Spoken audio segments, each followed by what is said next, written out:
प्रणाम माँ।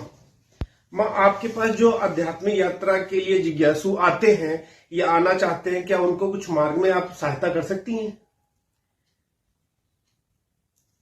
हाँ दीप, अवश्य। ये बहुत आवश्यक और निजी प्रश्न है। अध्यात्म भी एक रिसर्च है, एक पढ़ाई जैसा ही है। जब हम इस लाइन पर चलते हैं तो अंदर से बहुत प्यासा जो जीव है वहाँ चाह उत्पन्न होती है, और चाह के साथ साथ ही हमारी खोज शुरू होती है। और जैसे ही खोज शुरू होती है तो हम संतों को पढ़ना शुरू करते हैं, देखना शुरू करते हैं, हर संत की शरण में जाना शुरू करते हैं, और कहीं ना कहीं से हम चाहते हैं कि हमारी समस्या का समाधान हो। और हम यह भी देखते हैं कि संतों ने इतना गाया है, इतना बोला है और इतनी गाइडलाइन दी है, तो कुछ तो पाया है। तो यहाँ से हमारी प्यास उत्पन्न होती है, प्यास जगती है हमारी। जब हमारे भीतर प्यास जगती है तो प्रकृति सहयोग करती है। ये बड़ा इंटरनल और ईमानदारी का विषय है। जिस तरह से हम अपने संसार में कोई चाह उत्पन्न करते हैं, कोई सामान इकट्ठा करने की कोशिश करते हैं, हमें गाड़ी लेनी है या घर बनाना है, तो हमारी चाह उत्पन्न होती है अंदर से। और जैसे ही चाह उत्पन्न होती है तो हम उस दिशा में काम करने लगते हैं, और धीरे धीरे हम अपनी आवश्यकता को और चाह को पूरा कर लेते हैं। ठीक इसी प्रकार जब हमारी भीतर से चाह उत्पन्न होती है, एक ईमानदारी, अपने प्रति पूर्ण ईमानदार जो होगा मनुष्य, तो प्रकृति सत्य के साथ है। प्रकृति झूठ को स्वीकार नहीं करती। सत्य का मतलब जो बाहर भीतर से सम हो, मुखौटा नहीं कि हम बाहर कुछ और दिखा रहे हैं और भीतर हमारे अंदर कुछ और चल रहा है। तो वहाँ फिर उलझ जाता है मन, और मन का उलझना ही फिर समस्याओं को खड़ा करता है।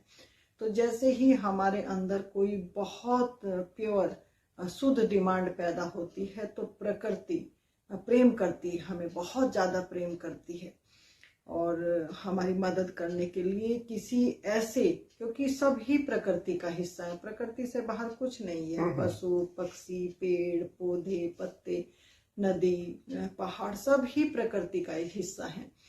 तो जैसे ही हमारी शुद्ध चाह, प्योर चाह अंदर से पैदा होती है तो प्रकृति किसी न किसी को हमारे साथ लगा देती है।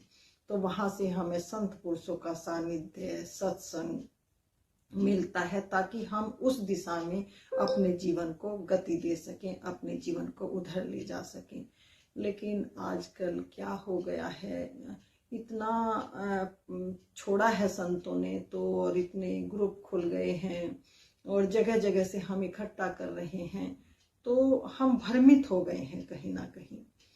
हमें एक को पकड़कर, किसी भी संत को, मैं नहीं कहती कि मुझे पकड़ो या कबीर को पकड़ो या गुरु नानक को पकड़ो, जहाँ भी आपकी आस्था है, जहाँ भी आपको अच्छा लगता है, जहाँ भी आपका प्रेम है, आप समर्पण करो। वहाँ पहले समर्पण करो। समर्पण से ही आपकी यात्रा का पहला कदम शुरू होता है। जब आप किसी को प्रेम करते हैं, समर्पण करते हैं, तो आप उसके बताए रास्ते पर चलते हैं, और जब चलते हैं तो हमारा जीवन निश्चित रूपांतरित होता है, और फिर हमारा स्वयं का जीवन बदलता है। फिर रही भीतर की यात्रा, भीतर अज्ञात मार्ग है, चेतना का उद्गमन है, क्योंकि शरीर से यात्रा नहीं हो सकती, जग जाहिर है। जब हमारी मृत्यु हो जाती है तो हम स्वयं भी देख रहे हैं कि शरीर यहीं रह जाता है। तो क्या है इस शरीर के भीतर जो उद्गमन करता है, जो यात्रा करता है, तो वो हमारा चैतन्य स्वरूप है, हमारा होना है, हमारा मूल है। हम अपने मूल को पहचान कर, अपने चैतन्य अवस्था को पहचान कर, अपने चैतन्य को पहचान कर, अपने शरीर के सभी केंद्रों को पार करते हुए अपने मुख्य केंद्र पर, अपने स्वभाव में लौटते हैं, जहाँ से सृष्टि की रचना हुई है, जहाँ से चेतना पैदा हुई है। तो स्पिरिचुअल गाइड की और संत की तो आवश्यकता है, क्योंकि ये इतना इंटरनल सब्जेक्ट है भीतर का। जैसे गर्भ में बच्चा आया तो माँ के अलावा कोई नहीं जान सकता उसके गर्भ में बच्चा है। पास में लेटा हुआ पति है जो कि उसका पूर्ण रूप से सहयोगी है, उस बच्चे को लाने में पूरा भागीदार है, वो भी नहीं पहचान सकता कि मेरी पत्नी के गर्भ में बच्चा आ गया। ठीक इसी प्रकार एक जो अज्ञानी जीव है वो भी नहीं पहचानता, लेकिन जो गर्भवती महिला हुई है, जिसने बच्चे को गर्भ में रखा, उसका प्रोसीजर जानती है, वो पहचानती है, तो वो तुरंत बता देती है, बिना देखे कह देती है कि कहीं ऐसा तो नहीं है कि तुम्हारा बच्चा रुक गया है, बच्चा ठहर गया है।